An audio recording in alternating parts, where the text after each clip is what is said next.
Welcome to the Faith to You podcast. I'm Pastor Caleb Schrader, and we're continuing our series on biblical manhood and womanhood. Today we're going to look at womanhood in the Gospels, womanhood in the Gospels. Now, right off the bat, as soon as we start reading the Gospel of Matthew, we have the genealogy of Jesus. And in that genealogy, we have several women who are listed. We have Tamar, Rahab, Ruth, and Bathsheba. Now, usually in a genealogy, you're just going to list men.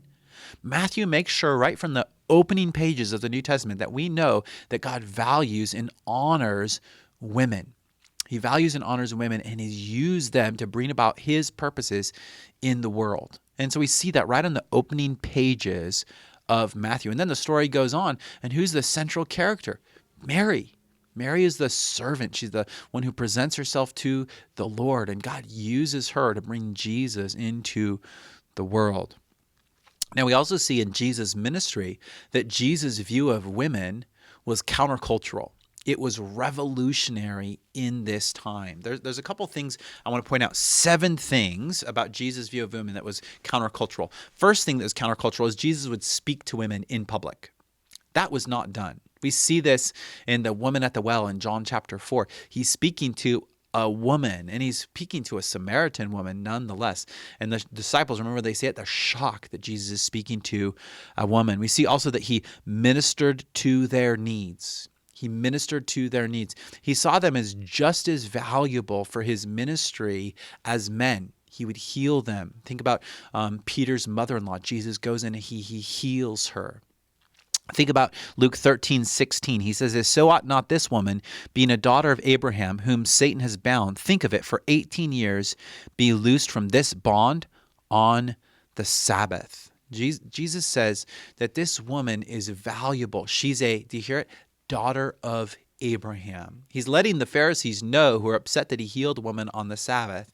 No, she's valuable. She's a daughter of Abraham, just like you're a son of Abraham. You see, the Jews, they viewed it as not equal in value. Jesus is explaining women are equal in value. So he ministered to their needs. Number 3, he warmly received their service. He warmly received their service. We see that Jesus allows them to serve him. He allows them to wash his feet with their hair, to anoint him. We see this over and over again throughout the New Testament, that Jesus is warmly receiving their service. We see that he received their financial support. We see Jesus receiving the financial support from women. There's a whole list of women who provided for Jesus from their own means, and Jesus received that from them. Yeah, you need to understand that's a form of honor. Allowing people to serve you is a form of honor. He received their hospitality. We see Jesus going into Martha and Mary's home and receiving their hospitality from Martha. He used them as examples of piety. Remember Jesus, when he's in the temple and he's looking at people putting the offering, who does he point out? He points out the widow and her 2 mites. He says, look at that. That's your example. Look at that woman. That's the example. That's what you're supposed to look like. That's how you're supposed to live. He also taught women. Women are in the company of his disciples. We see Mary sitting at the feet of Jesus, being taught by Jesus. We see over and over again that there's women in the crowds that Jesus is teaching. This is countercultural. This is revolutionary in Jesus' day. So 7 ways that Jesus' view of women was countercultural. Now, something else I want to point out is Jesus' teaching on sexuality, on lust, on sexual morality, and on divorce shows that he had a high value for women that was countercultural in his day. In Matthew 5:28, he says this. Jesus is speaking. He says, "But I say to you, whoever looks at a woman to lust for her has already committed adultery with her in his heart." Now, there's a couple things that he's doing right here. First, he's saying women are not to be lusted after. Women are not objects for men to just enjoy. Women are not objects for men to enjoy. They're not to be objectified. And any culture that objectifies women is not following Jesus' standard. Any man that objectifies women or speaks about a woman and as an object to be desired is not recognizing her value, her beauty, and her dignity before the Lord. The second thing that he's doing here is he's explaining where the sin lies. He's explaining where the sin lies.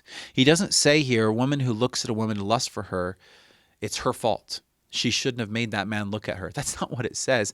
And a lot of men can have this attitude that women have a responsibility for their sexual immorality. No, men are responsible for their own sexual immorality. Men are responsible to guard their own eyes. Job said it this way. He says, I made a covenant with my eyes that I'm not going to look upon a woman. He's guarding his eyes. He's making sure he's guarding his eyes. He's guarding his heart. That's the responsibility of men. Now, are women to dress in modest apparel? Yeah. But if they don't, that does not give men an excuse to look at them, to lust after them.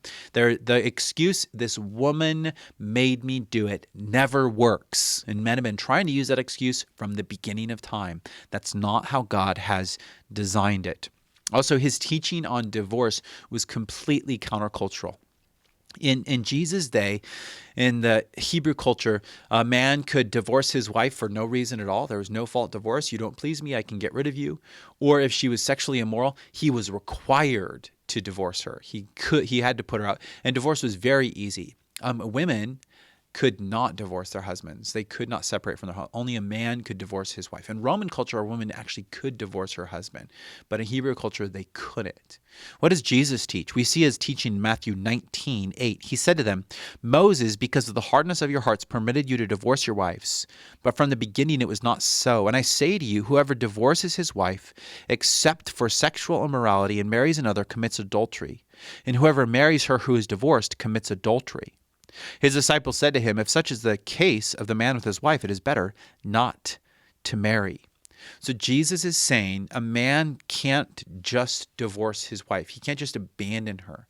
And this is so important to understand that this is showing that he had value for women. Because in their society, if a woman wasn't married, then she was without hope. Then there was no social support system for her. If she was cast off from her husband, she would not be welcomed back into her family. She would not be welcomed by society. She would be an outcast. So Jesus is speaking in order to protect women here.